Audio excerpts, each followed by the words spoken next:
My mom moved up to the loft after her brothers died. At the time, it was as far away as she could get.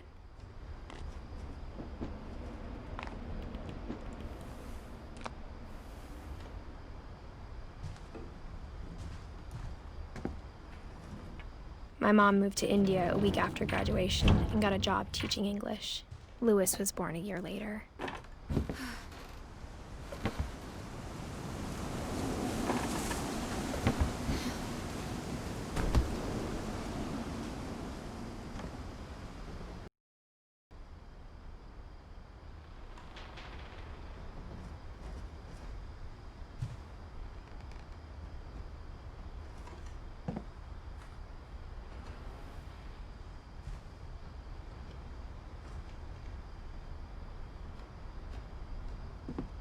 She spent a summer building houses in Calcutta, where she met my dad, Sanjay.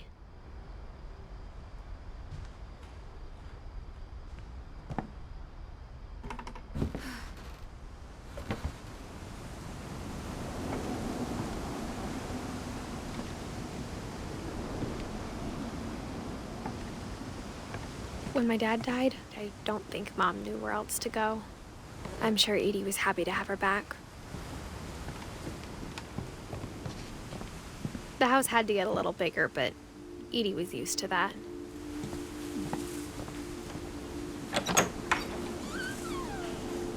And for a while, things were good, almost normal. But it didn't last.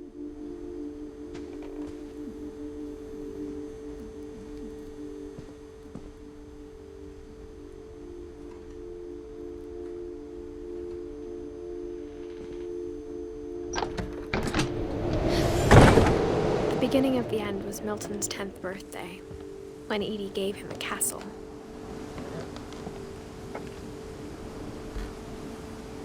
After Milton disappeared, the only thing he left behind was a room full of paintings.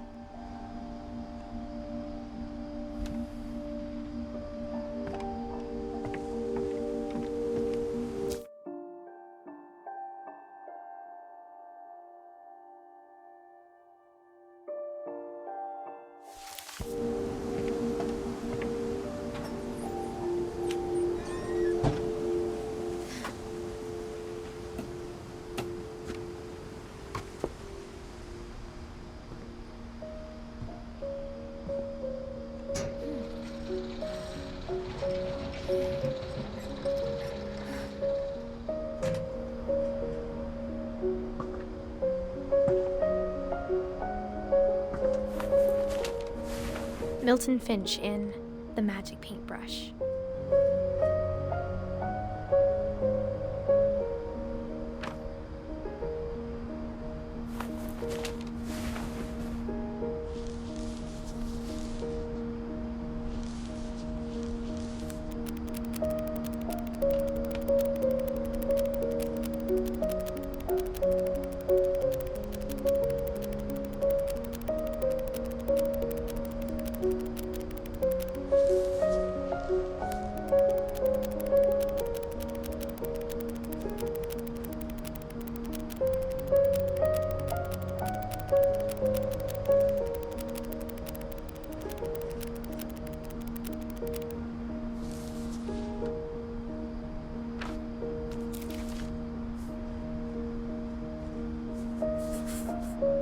I was 4 when Milton disappeared.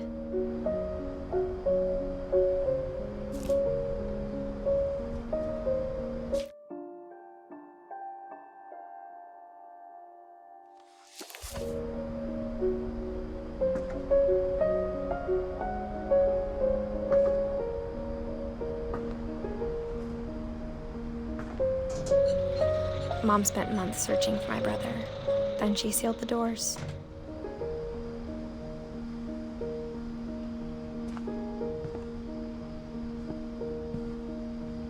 Whatever Milton had found in the house, Mom didn't want it getting out.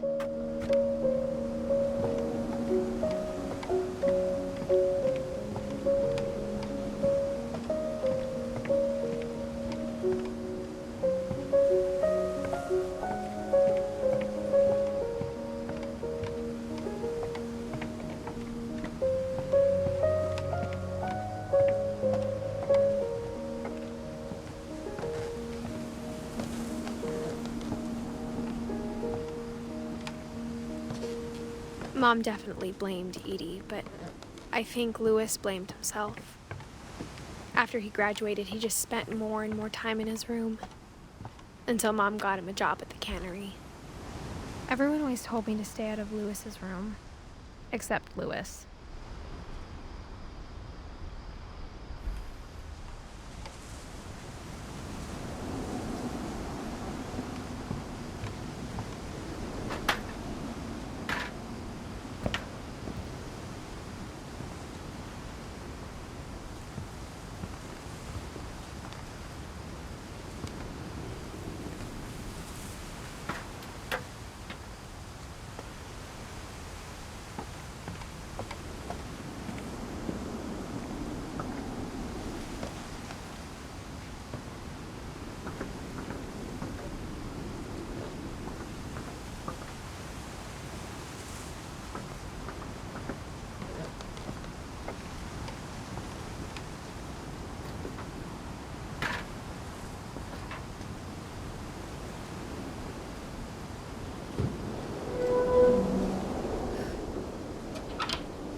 Lewis's room smelled very, very familiar.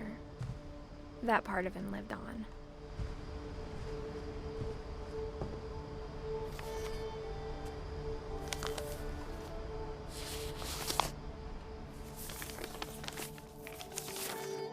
Dear Mrs. Finch, as Lewis's psychiatrist, I can understand your desire for an explanation.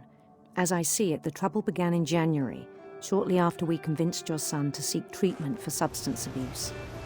Newly sober, I believe Lewis first noticed the monotony of his daily life.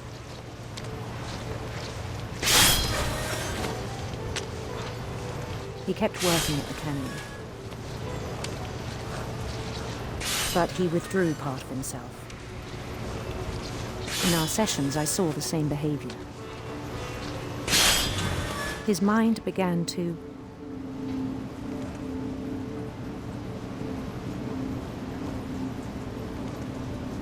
wander. I asked him to describe it. He said he started small, imagining a labyrinth. He'd feel his way about. Then something moved. Bats. And toads.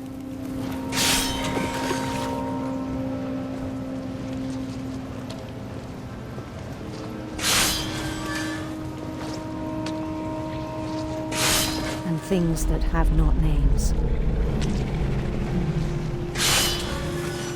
He knew it was all in his head. But he took it very seriously. I had hoped he'd find himself.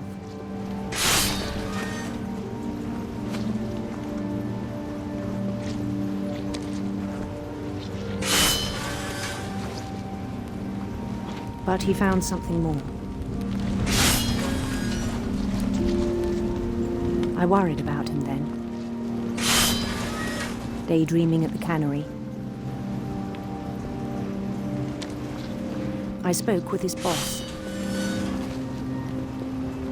But he said Lewis had become a model employee. Methodical, tireless, focused. Like a whole new Lewis. So I let him go on.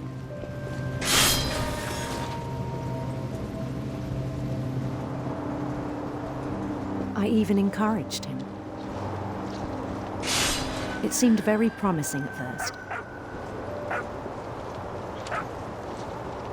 He told me he'd made a new friend.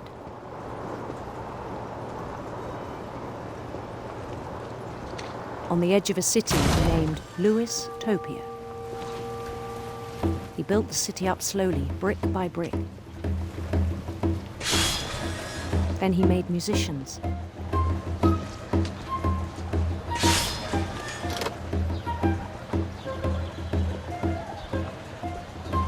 And songs for them to play. talked about starting a band. And he was always humming something. Every day his imagination grew stronger.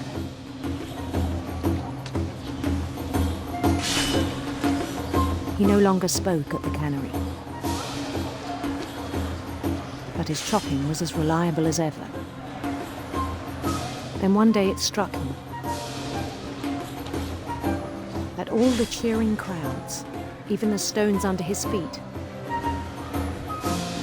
were all in his imagination, so he could do whatever he wished.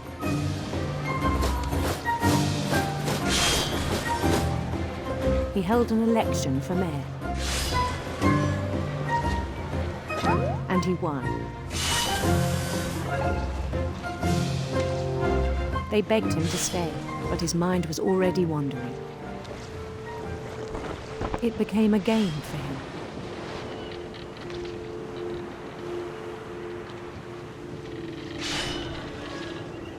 He'd conquer a city, then immediately push on. New Louisville.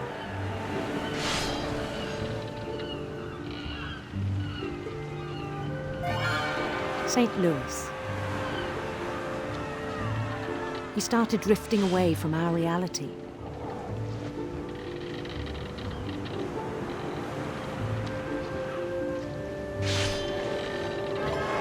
Minneapolis. Until one day he forgot to go home from the cannery.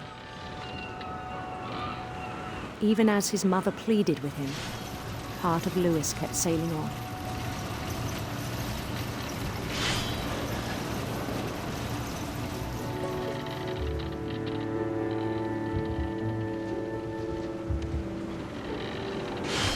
In Louisburg, he heard rumors of a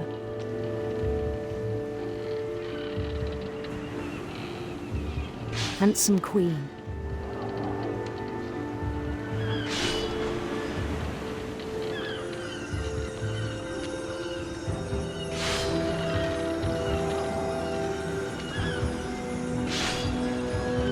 The queen was on her own quest for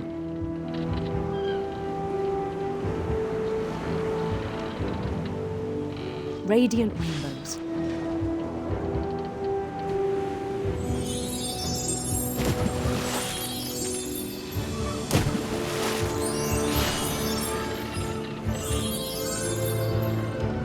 He followed the sound of her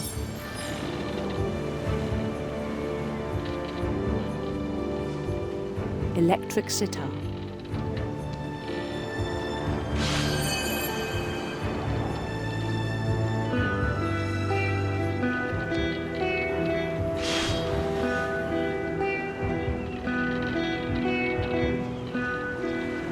His chase led him to a golden palace east of the sun and west of the moon.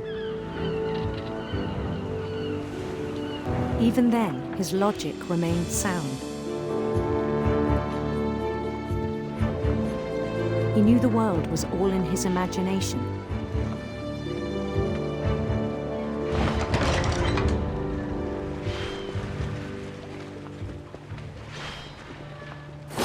But he was so proud of having created it.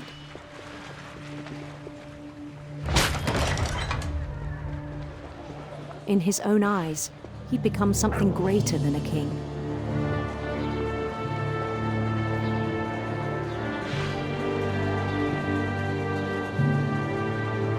For someone who'd never known success in the real world, I think it was overwhelming.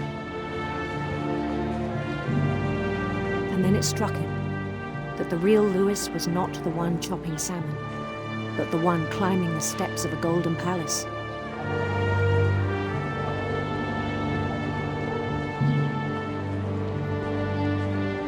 My imagination is as real as my body, he told me. It was hard to argue with him.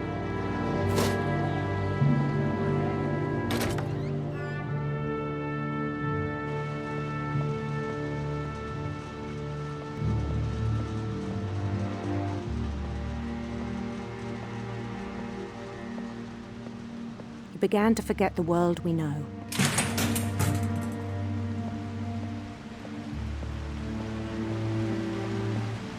I think it pained him to remember Lewis, the cannery worker.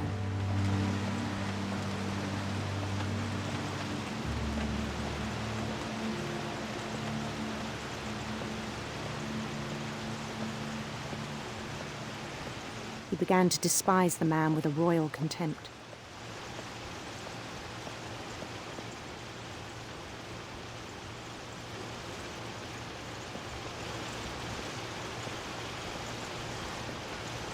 I still thought I could save him.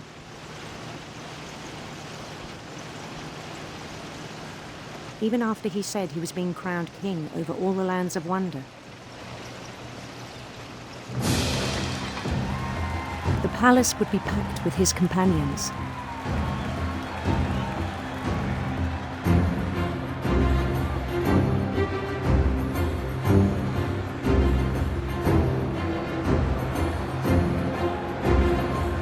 Including the wise Calico who'd insisted on inviting him.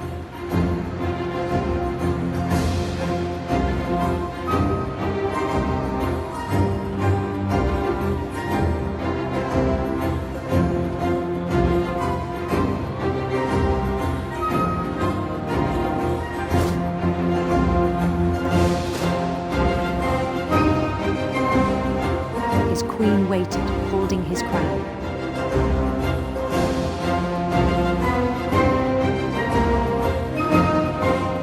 There was only one thing left to do.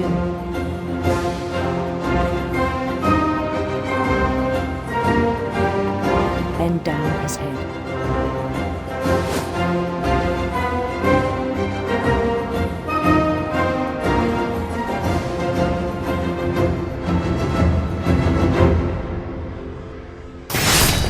And the rest I think you know. Mrs. Finch, your son was a kind man who will be missed by all of us who knew him.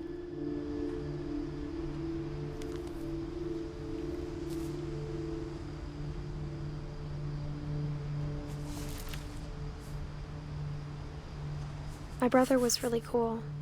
I wish you could have met him.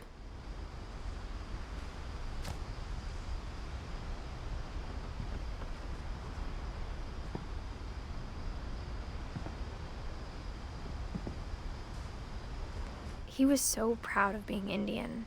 I think for him, it was a way to be something other than just a Finch.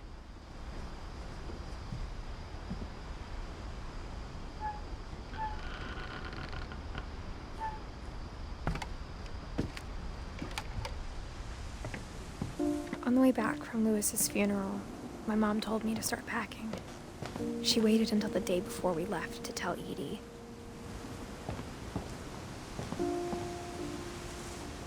I'm not sure if she wanted to make it easier or harder.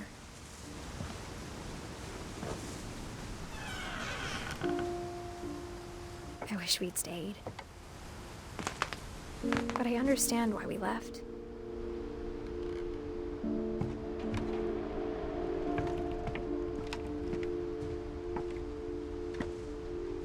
What happened that night had been coming for a long time. Maybe it should have come sooner.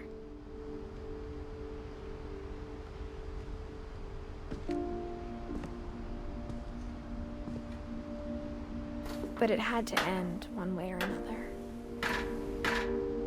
All that's left now is to tell you about that last night.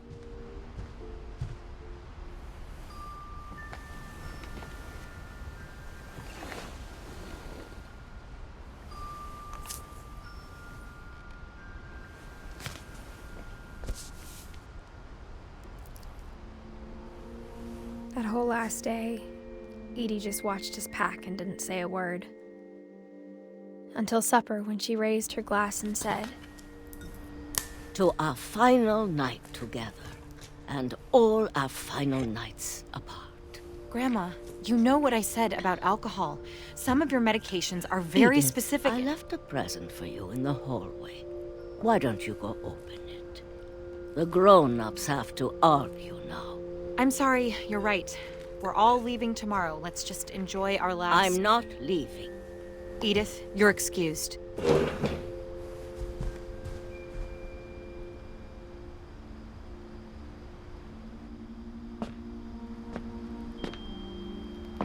The power had been shut off that morning, but Edie always had plenty of candles. When my mom sealed the library, I don't think she knew about the other entrance. Or that Edie had a key to it.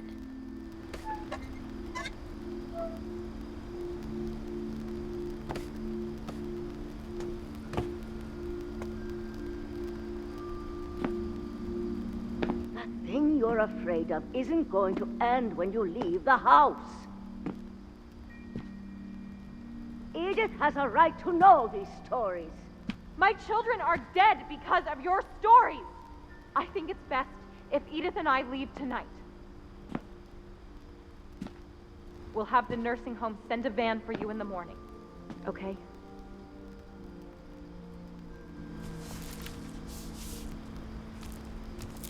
Dear Edith, there's so many stories I wish I could tell you, but there's only time for one.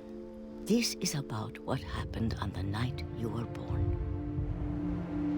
That night, the tide went way, way out. It was the first and last time I ever saw the old house aground. There'd been an earthquake out in the middle of the ocean. They called it the lowest tide in 1,000 years. God, it smelled awful. You know, I've seen that house every day of my life.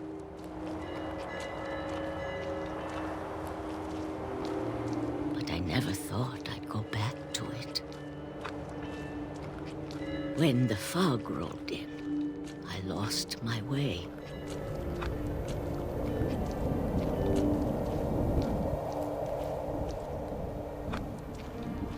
I got turned around.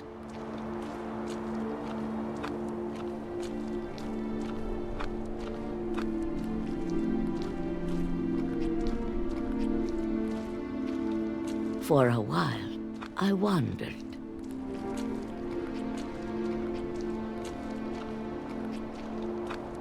I started seeing things.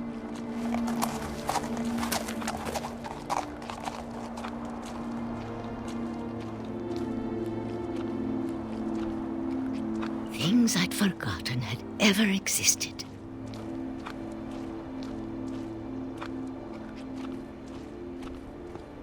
But when I saw them, they felt like old friends. That night, a lot of things came back to me. Or maybe I came back to them.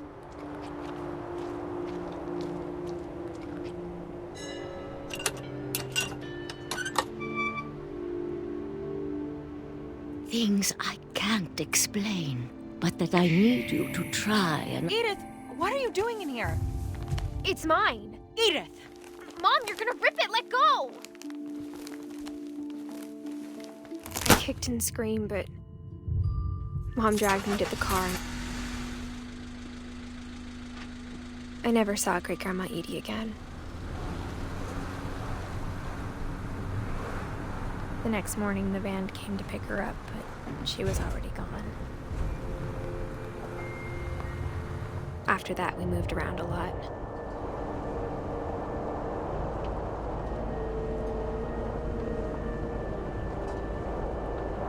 We both tried to make the best of it.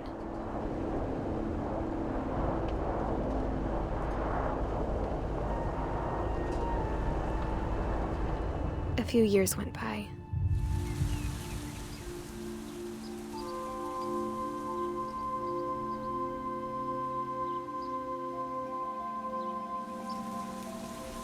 My mom didn't like to talk about it.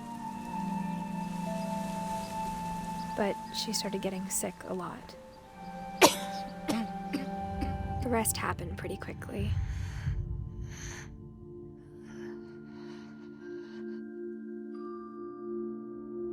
She got better for a while, and then she didn't. And then I was alone. The last Finch left alive.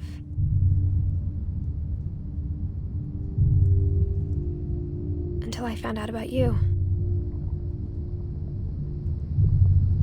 I'm still not sure what to tell you about all this. If we lived forever, maybe we'd have time to understand things. But as it is, I think the best we can do is try to open our eyes. And appreciate how strange and brief all of this is.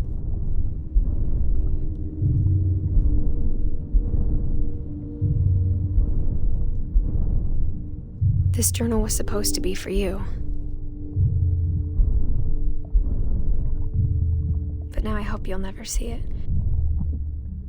I just want to meet you and tell you all these stories myself. But I guess if you're reading this now, things didn't work out that way.